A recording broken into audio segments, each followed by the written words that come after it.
Why is recorded in front of a live studio audience. Oh, here's what we didn't talk about. And I can't believe it's been this long since this news story was at the end of September. This woman in Disney World. Did you hear this story? I don't know which woman in Disney World. There are a lot of women there. She has sued the Disney company for a the headline. Let me back up. Headline: Disney ride caused serious, quote, gynecological injuries, close quote, for woman after water slide wedgie during 30th birthday celebration. Wait, I swear, no, we talked about this. I just feel like I would have remembered using the phrase humunga cowabunga. You didn't use humunga cowabunga. I think you want to talk about it again because you just realized you could use that phrase.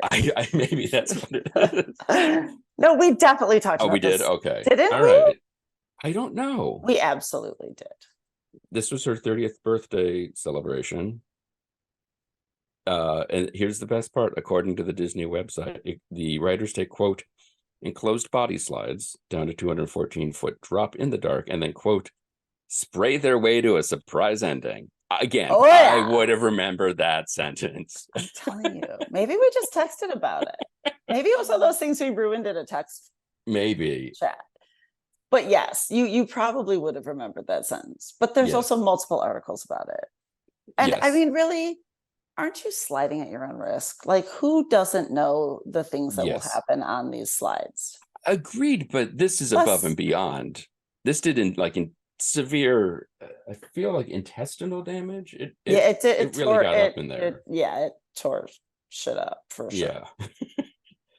And Disney's response was basically, we said to cross your ankles, which is, oh my God, this is amazing. Not really the happiest place on earth anymore. The surprise at the end of the attraction posed an even greater danger than just a potentially painful wedgie, the lawsuit says. I hate the word wedgie, but here it works. Yeah. Yeah, it's not a great word, but yes. Because of their particular anatomy and as a consequence of the type of swimwear women frequently wear, blame the woman, the way she was dressed, the risk of water being forced inside their body is greater than it is for men. I don't feel like that's a great response. No. And if that's the case, then maybe you should say you need to wear like those ugly bike short bathing suits. Right, exactly. Or put on a suit of armor or something. Right. But or go naked. Well, no, you get all the water if you're naked. Yeah, it doesn't. The one time that won't help. But just the fact that, I mean, there's a lot of victim blaming in there. Yeah, there is.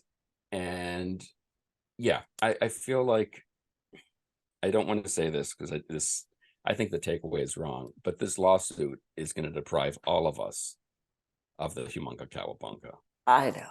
Which I almost was able to say with a straight face. I know, you did really well.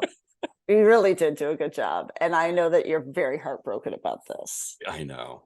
But on our arc, we can put a humunga cowabunga? Yes, we can. We need different park engineers for that one. Different Imagineers. I don't like where their Imagineering is heading. I do not like where the Imagineering is heading either. They're on like the C team of Imagineers at this point. Yeah, this is definitely the JV squad was given the water park. They'll take anyone's imagination here. Where's Figment when you need him to clean things up? Exactly. No pun intended. Right.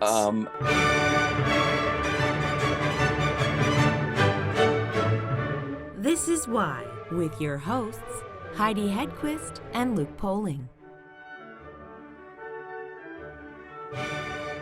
Now, there's something I feel like you were wanted to discuss about cocktails. Oh, well, this is old news now too, but the whole thing isn't in LA that bottomless mimosa brunches now have like a bottom, kind of, because people like an exorbitant number of people are, if you puke, you're fined, is what it is.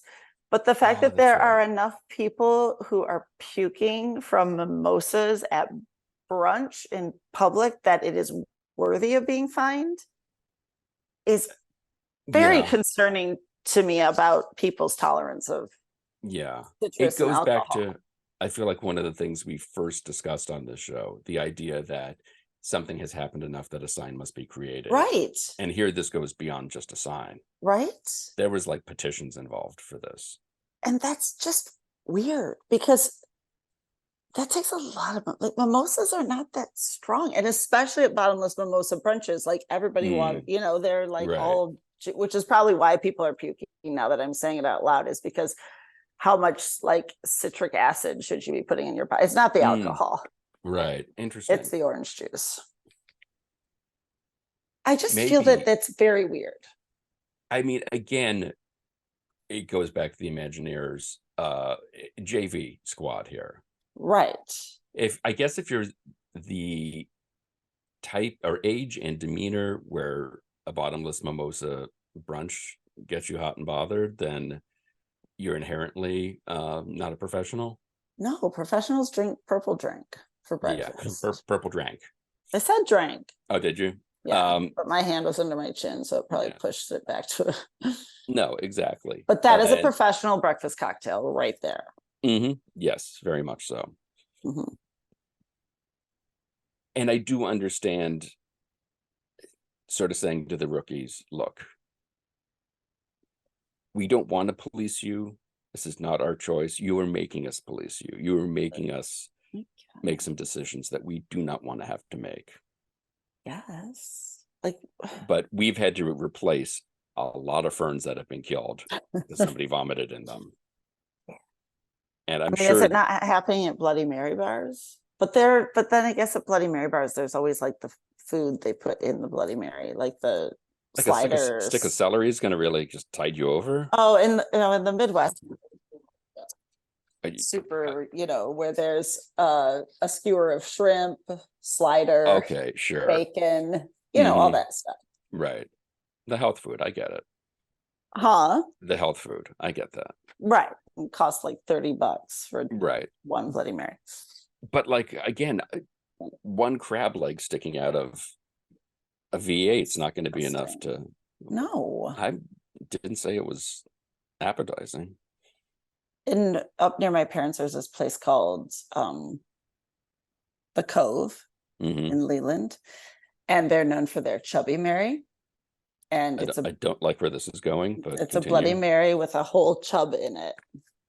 With a whole what? Chub. It's a fish, like head, eyeballs, everything. You have to like scale it and get the meat out yourself. It's disgusting. Is this a traditional thing you're supposed to do with this fish? Is this like crawfish or crawdad? I guess. I don't know. I don't know. Sure. Okay. And if it's a little fish, nasty, how are you going to scale it? And people do it. People love it. People like, And someone who's ordering one of those for a brunch probably is not in the not best of headspaces to be doing intricate surgery on I'm going to assume tiny fish because it fits inside a glass. Oh my God. Yeah, no. But it's like a tourist, like it's the thing. People what's the Benjamin Franklin beer is proof that God loves us and want to be happy. Wants us to be happy, yes. Like that's the opposite of that one. Correct. Our God is not an awesome This God. This is not Rainbow God. Yeah, no. I mean, give me some Faygo with a little Faygo, throw in some vodka, I think probably is a good. Yes. A little rock and rye. Yeah, throw a couple of lifesavers in the bottom, make it colorful. I don't care. My brother-in-law's favorite drink that he coined the crack rock. Let's hear this one. Faygo, rock and rye, and Kraken rum. Okay, sounds great. Right, it's actually very good, and the name is fitting. Yeah, it's always the people who should not be mixing and creating new drinks or creating and mixing new drinks. I know. As we have learned from all of the concerts of late. This is true. Yeah, how do you have a flame and not have fireball? Yeah, you have to have fireball in it. After the fire, after the rain? No, right. Anyway. After all the fire, after all the rain.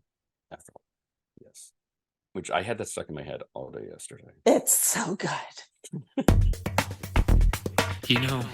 I've been shut away in this cocoon a long time. This feeling, this force. It's got a lot of power, and it make me feel like woo!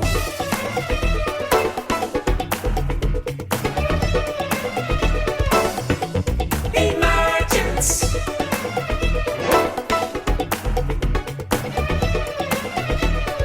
So it's interesting, this project, the Moth Project, it's a weird combination of art and science, which you don't always see in music, apart from Mr. Roboto, of course. But what was the thing that got you thinking that this is something that needs to be explored more, that you want to spend more time on? Well, I mean, the origin story is pandemic summer 2020, when I'm at the family cottage in Canada with my 3 kids, my little brother and his 3 kids, wondering, for me, I was wondering, what am I going to do? All my work had been canceled. He's an interpretive naturalist, or a biologist, park ranger, for lack of a better word, and we're sitting around campfires in the evening, and I mean, his business is going through a paradigm shift as well as mine is. How to disseminate information, how to turn kids on to the natural world. And I'm just wondering what I'm going to do. And we're, he took up mothing that summer. I've been going to this cottage my whole life. And when I saw the pictures he was taking outside the cottage door on a nightly basis, I could not believe what I was seeing. I had not been paying attention. That, along with a book that I'd been recommended by more than one person. So when that happens, you sort of pay attention. It was a Robin Wall Kimmerer book called Braiding Sweetgrass. The message that I took away from that book is, hey, pay attention. Get to know the names of your neighbors, the trees, the flora, the fauna, the animals that are around you. That in itself is a radical act of what she calls reciprocity, how to pay back the earth for the earth's gifts, which is everything we breathe and eat, right? Yeah. So it was really about that, a kind of a couple of aha moments. The catalyst was my brother's pictures of moths that summer, sitting around the campfire. And for me, it was watching these critters, some of them self-immolate. Like, what is it about that moth to flame thing? What is it? There's a scientific theory that says moths use the light to orient how they navigate at nighttime, which is when they're active for the most part. And I was just thinking, maybe there's something else at work here. Maybe there's desire or reckless spirit. And that resonated with me in my life as a reckless freelance musician. I don't know where rent is coming from next month, let alone next year. I saw some kinship in these little critters. Started doing research, and over the course of a year, thanks to a grant from the Canada Council for the Arts, I started to put together a show of music pieces, but interstitial story that ties in my family's migration from Europe to Canada in the late 50s, and how we as a family relate to the natural world through the portal of moths. Now, you mentioned, you used the word mothing, which I have never heard before. It's a word. What is it? Can you explain it? And it's birding. It's birding, but with moths.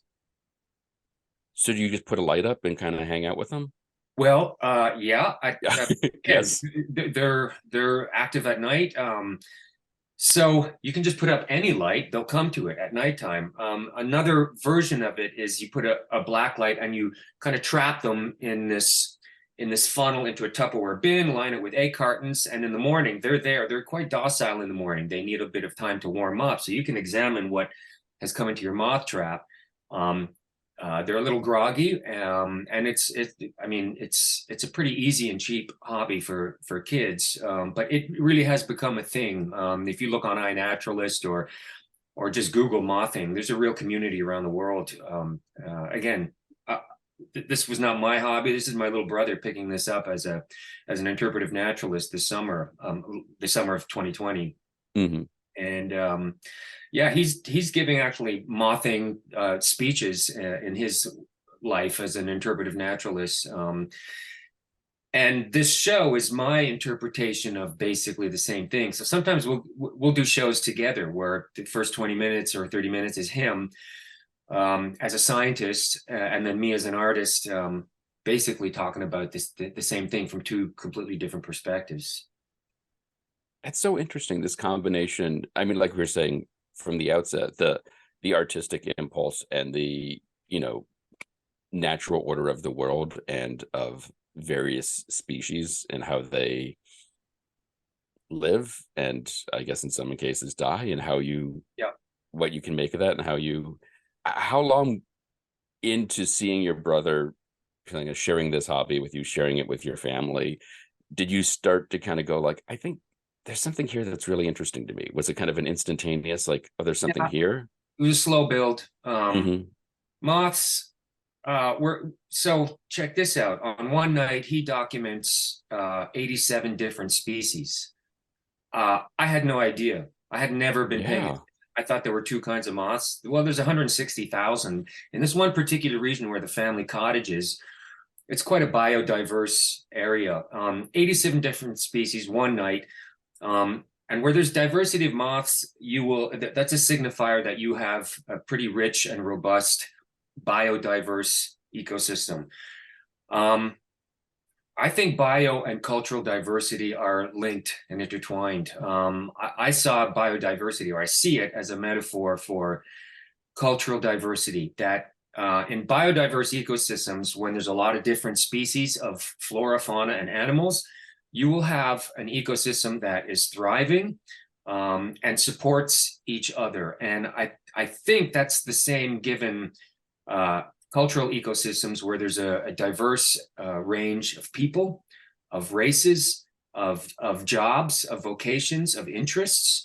It's a much more interesting and, it's a much better environment for a human being to thrive in when there's a lot of different kinds of things happening, right? So certainly better parties. I think bio and cultural diversity is the same thing, and even I see art and science as well. These days they seem to be two different sets of things, and we've politicized science and art to a degree. Didn't used to be that way,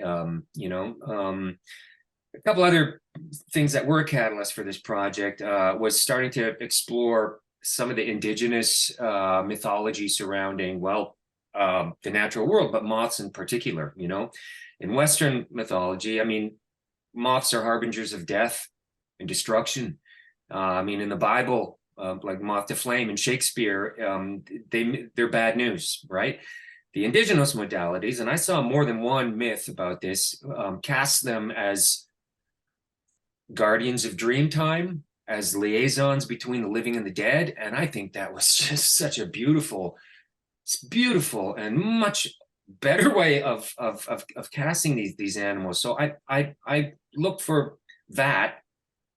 And given my brother's job in Parks Ontario, he was very clear if there's any indigenous wisdom I was going to bring to this project, I had to be damn sure I was going to get not only permission, but a blessing, which is what took me about 6 months in terms of the Robin Wall Kimmerer connection. So she is a best-selling author. She's a member of the Citizen Potawatomi Nation. She's a botany professor. Her book, Braiding Sweetgrass, is a perpetual presence on the New York Times bestseller list. And it's a series of essays which is sort of at the intersection of Western botany and indigenous wisdom, right? I found a couple of her online speeches where she talks about the natural world, and in one of the pieces called Reciprocity, I chopped up bits of her speeches, and Whitney and I weave this Debussy piece called Clair de Lune throughout. I thought it was kind of cool, but I had to get it to her. She had to check it out before I could put this on the record or do this live. To me, she's an absolute rock star in that world. And I think it's funny how we're just slowly starting to wake up. I mean Western society, slowly starting to wake up to indigenous wisdom, thinking, gee, maybe they've been onto something for a few thousand years. Maybe they were right about this and this and this. Maybe. How arrogant are we to, so that was also a catalyst, definitely the Robin Wall Kimmerer book, my brother's photos, being stuck with nothing to do, and just observing these moths on a nightly basis self-immolate, you know. How do you view the final output of this? Because like you said, it's a stage show or stage presentation. It's not really, I don't know how you, it's the one thing that could probably go into the sphere really well. It could go into, Because that would when be I think, amazing in the when I think sphere. nature, I think Las Vegas. Well, but maybe Las Vegas needs a little nature. Yeah, But think of that's like, you true. could probably get those hundreds of thousands of species like on all everywhere. Yeah. Yeah. Do you see it as a more a theatrical piece or a record, or is just the record the best format to estimate it? The record is just I vowed to never make another record again, because in my business, the business of making music, no one buys music anymore, right? Music is a free commodity that comes on the phone now. My kids are never going to save their paper route money and buy the new Stevie Wonder record or anything. Like, it's not going to happen, right? So, I mean, making records shifted quite quickly from something that used to keep me alive on the road. It was something that would help fund touring, to something that is now just basically a calling card to get people to come to your show. I wanted something to offer to people at these shows, which is why I did the book as well. I made a hardcover book, which is basically extended liner notes with all the lyrics, extra visual content.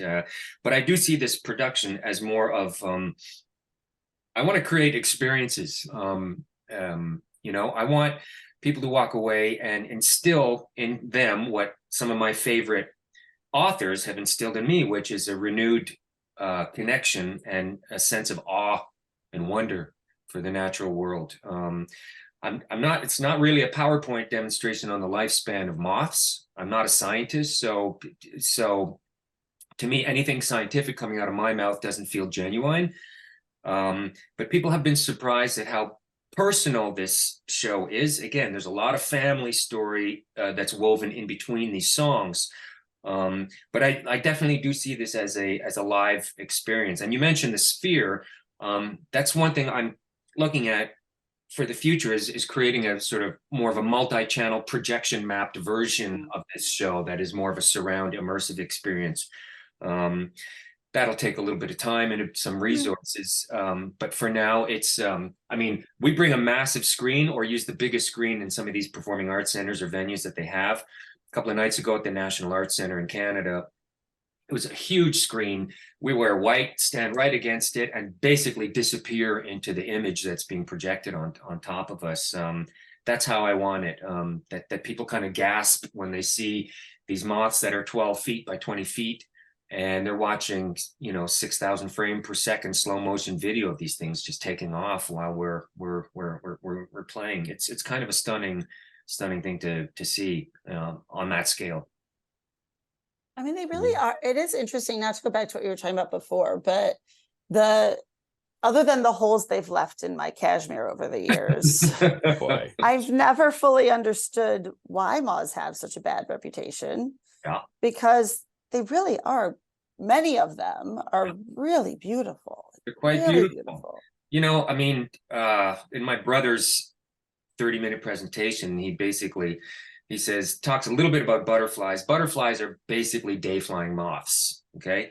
And we shall speak of them no more. They are the sexier daytime version of moths, although moths have 10 times the diversity in terms of numbers of species, and do not suffer in the beauty department. I'm telling you, when I saw his photos from just around the cottage, like, it's all the colors of the rainbow.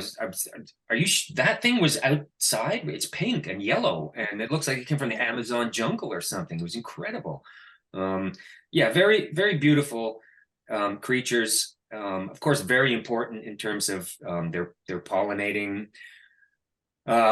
Major source of food for migratory birds. Right. Like, birds will fly thousands of miles from a long way away to gorge upon new generations of caterpillars when they are born in the spring up here in the north.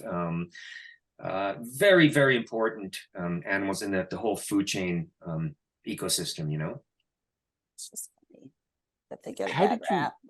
really? They do. How did you pick the music that's used in the show? Because it's a little bit of everything. It's Bach, it's Joni Mitchell, Yeah. it's Kiss. What Kiss song was it? Let's Put the X in Sex. No, okay. Beth. Oh, Of course. Except it's the tune Death. So you can't do a show about moths without addressing death. That's what they represent in Western culture. I mean, besides the whole like a moth to flame, which is a metaphor for fatal attraction, again, fatal attraction, but they are harbingers of death and destruction for thousands of years. So you can't not address death. I wanted to take a slightly lighter approach to it because it is heavy, and the show does deal with the death of some family members of mine, including a brother. So I didn't want to be too heavy-handed when it came to the death aspect of moths. So the Kiss tune is just like that tune Beth from 1976. Ironically, their biggest hit, the tune that the whole band hated more than any other tune, is written by the drummer. Drummer wrote it. Everyone else refused to play on that tune. It's recorded in New York City at the Magic Shop, Electric Lady Studios by Bob Ezrin. And fellow Canadian. Was like, was that? Fellow Canadian Bob Ezrin. Yeah. That's right. And it was a cheesy ballad, and the rest of them said, screw this, we're not singing on this tune. So Bob Ezrin and Peter Kiesewalter enlisted the help of basically the New York Philharmonic to come play on it. So it's one tune where no band member is on it, but it became their biggest hit. I thought it was kind of funny. Anyways, I'm talking about a Virginia Woolf essay at this point of the show. She wrote an essay called The Death of the Moth in 1941, a year before she took her own life, by the way. In this essay, she's looking outside. She's writing about the life force of nature. She's watching crows fly to and from a tree. It looks like they're playing. She's watching horses work the field. She's watching a moth on her windowsill that appears to be struggling to escape. In that moth, she sees the entire life force of the universe, and that when human beings are struggling, when we die, we are in essence no different than this moth. It's kind of a beautiful essay, and the tune Beth or Death kind of loosely encapsulates her essay. So it's kind of a joke. Anyone who knows Kiss, there's a bit of a laugh at that point because there's enough serious stuff. The rest of the tunes, I mean, there's a Goldfrapp tune called Become the One. Alison Goldfrapp wrote this tune for transitioning.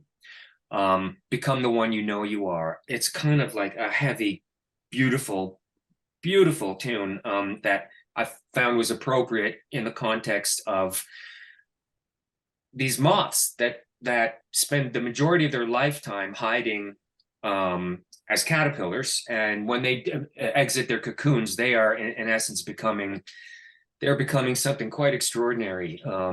The music is very eclectic, and it signifies moments of my life, because again, I'm sort of talking about my life loosely in this show, of moments. All these tunes were important in my life. I studied classical music in Canada. I studied jazz music when I moved to New York in 1997. And I have a pretty broad scope of stuff that I've been studious, but very passionate about in terms of music. So all the music represents kind of signposts in my career of music that I was into at any particular moment. The Carmina Burana thing, I could count on one hand the number of times I've performed where I'm just shaken for a week afterwards, because it was just such a transformative experience for me. And playing the Carmina Burana thing back when I was in university was one of those things. So that's in there, as well as a Chicoria tune that's in there. The other half I've written. And again, this was a struggle for me. My brother, the biologist, kept feeding me lyric ideas all summer, like, check this out. This is what this moth does. And it just, to incorporate that into music felt like, wow, this is hard. This is really hard. So it became a little more metaphorical and less scientific, the words. There's a tune about pheromones, which is a beautiful concept. I mean, Jesus, the female moth emits these pheromones to attract a mate, and the male like will navigate a course hundreds of meters upwind sometimes along this pheromone swell to the female side to like, it's just such a romantic and beautiful image. So I cast that as kind of a metaphor for a love song, without anthropomorphizing these animals, which is another really hard thing to do when you're trying to, not to become Disney nature films. Emergence for me again was a song. It's kind of like a disco track about coming out. Coming out could be taken as a metaphor for coming out, which is again what a moth does.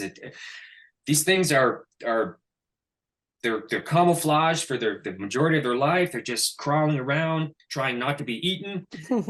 They build this cocoon around them, and they like, check this out. They annihilate themselves on a cellular level.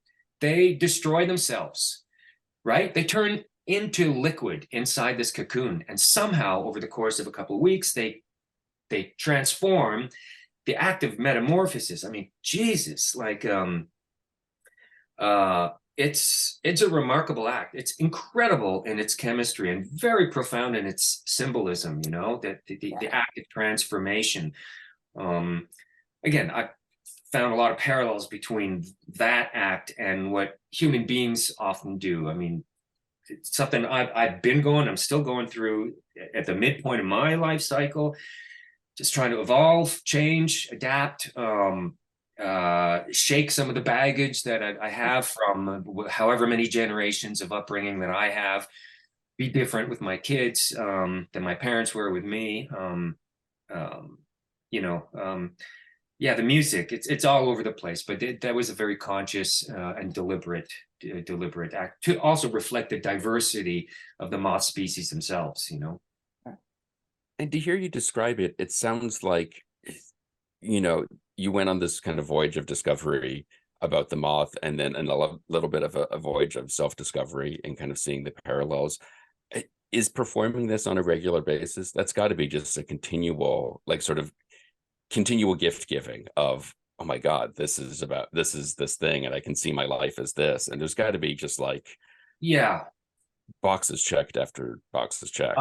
That's a really good point. This is the most personal thing I've ever done. The most to the bone kind of thing. And I've surprised myself of getting verklempt throughout this show sometimes, where it dawns on me what I'm saying or what I'm singing or what I'm speaking about, you know, in the context of my life, my parents, my siblings. But you're absolutely right. It does continue to evolve and hit me on a personal level like nothing I've ever done before.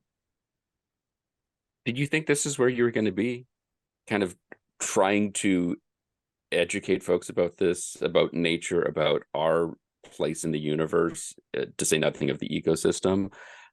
Or, I mean, it's just such an interesting confluence of two things that a lot of different things have to fall into place. Both you as an artist, your brother as a scientist, just all of that stuff. Like, it just sort of seems in some ways predestined, but also some ways completely chaotic. And, you know, look at this weird thing. Well, what that Chinese proverb that when you're dealt a crisis, turn it into an opportunity.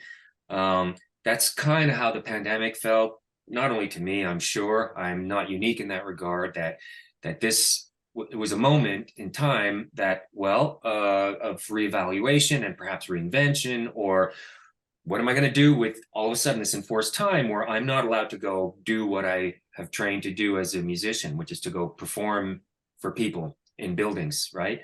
Mm-hmm. So there was a paradigm shift there for me, and how am I going to disseminate my art? But no, I had no sort of preordained vision of doing this. I think my time in New York, which is about 25, 26 years now at this point, has taught me what I shouldn't be doing, what the best in the world are really good at, but what it is that I am good at. And one of those things is to keep doing my own thing, no matter how kooky or how bad of an idea it sounds like on paper. I've learned to trust, and it's hard because I'll put a year's worth or 3 years worth of work into something, and there's no sustainability. I'm not making a living off of it, but I'm putting 100% of my time for 2-3 years at a time into something with the trust and hope that down the road, this is going to become something that I can actually live off of, And I'm in that stage right now with this project. This is not a sustainable thing for me, but I'm putting about 95% of my time and resources into this. And honestly, like 10 years ago, this cost me my marriage. Like, it was not, and not in a bad way, ultimately in a great way, but my ex was seeing me do everything for a year and a half without making any money at it. But it always comes back to me. Like, I've learned to trust that it might take 3 years, it might take a decade before the energy you put out into the world comes back to you. I'm a firm believer in that. It's hard to do in this reality, but it works. I swear to God, for me. It does. If you believe it, it does. I've seen it time and again. Yep. Not right away, not next week, maybe not even next month or next quarter, but I know that the effort I put into something, if it means something to me, if I dig it, chances are other people are going to dig it as well. And face it, like, everything I've ever done in my life has always been a little left of mainstream. It's not, but I can't, I can't think that way. Like, what are people going to like? If it's resonating with me, I think there's going to be at least a handful of people that it'll resonate with. That's exactly how I feel about this show at this point. Yeah. What do your kids make of it? I think they think it's pretty cool. I mean, they've all seen it once now. A year ago, last summer, when it was kind of getting off its feet, we did it up at the cottage in a small town community hall, for 100 people that sort of lived on the lake, and my kids were there at that point. They're hard to read sometimes. We don't talk about it or like, hey, what do you think, or anything like that. But for me, the best thing I can do to my kids or for them, is to show them a life of integrity. I think is I'm trying to tell them in a subtle way, and also just with words sometimes. Kids, don't let anyone tell you not to follow your heart. Like really, if you have a passion, do it. No matter what mom or no matter what I say in terms of that's not a feasible way to make a living or something. Just be unique, be different, do your thing. And I think I'm demonstrating that. Like I'm showing them a way of being that I hope rubs off on them. Follow their muse. Follow the light. Yeah. Exactly. Yeah. Go to the flame. Well I've always thought the moth to the flame in my mind I always looked at it positively. Just like not fatal attraction, although we know that's how it ends, but I just think it's a good one. Well, one of the first tunes in the show is after the intro is like, okay, like a moth to flame. Is this all we know? I mean, that's kind of all I knew about them. There's a poem written 100 years ago, which sort of deals with that. It's written by this guy, Don Marquis, from 1927, from the moth's perspective about why it's attracted to the flame. And basically it distills down to that Neil Young song, which is basically, it's better to burn up with beauty, live half the lifespan, than be bored all the while and live twice as long. That's sort of what the poem says. And it's a kind of beautiful way of looking at it, that the fire is beautiful. And I would rather burn in a blaze of glory than to wither away. The show kind of starts there and then proceeds, but I see some validity to that as well, positivity. Yeah, I just didn't realize there's that many species of moths, and like the photos on your website, it's sort of like Nabokov's got nothing on moths, right? It's insane. I mean, and this area up where the cottage is, there's about between 2,000 and 3,000 different species of them around there. I thought there was one kind of moth Yeah. that eat your socks and Mhm.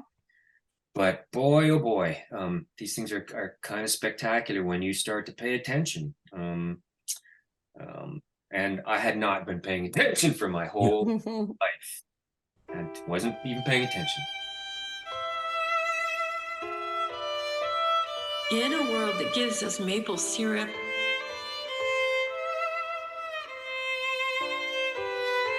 and spotted salamanders,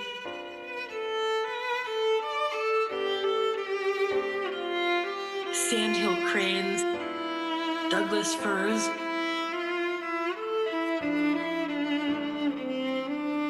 shouldn't we at least be paying attention? More information on the Moth Project, you can check out their website, mothprojectlive.com. They're also on Instagram, where they're at Moth Project Live. It starts by asking ourselves, what will I Why the give Podcast in is return? produced by the Professional Production Company. Please be sure to rate and review us on Apple Podcasts because we're shallow and need constant In validation. return for the For more privilege. information, you can check out our website, whythepodcast.com. And like everyone else, we're on Facebook, Twitter, and Instagram. Today's show was recorded and produced by Heidi Hedquist and myself from our world headquarters, located on the second floor of the professional office building, centrally located downtown. Our reluctant executive producers are John Sauvé and Sandy Stone. Our willing producers are Rachel Allen and Randy Jeanette. Our intern is Zach Jackson. This one's for Philippe. Thanks for joining us. Flash, we're coming home.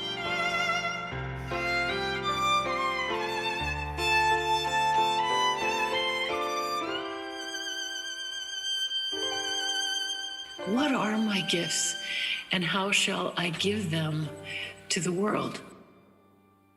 We have the gift of choice, of story, of love, of gratitude, choice, love, of hands that make ingenious tools and transformative art.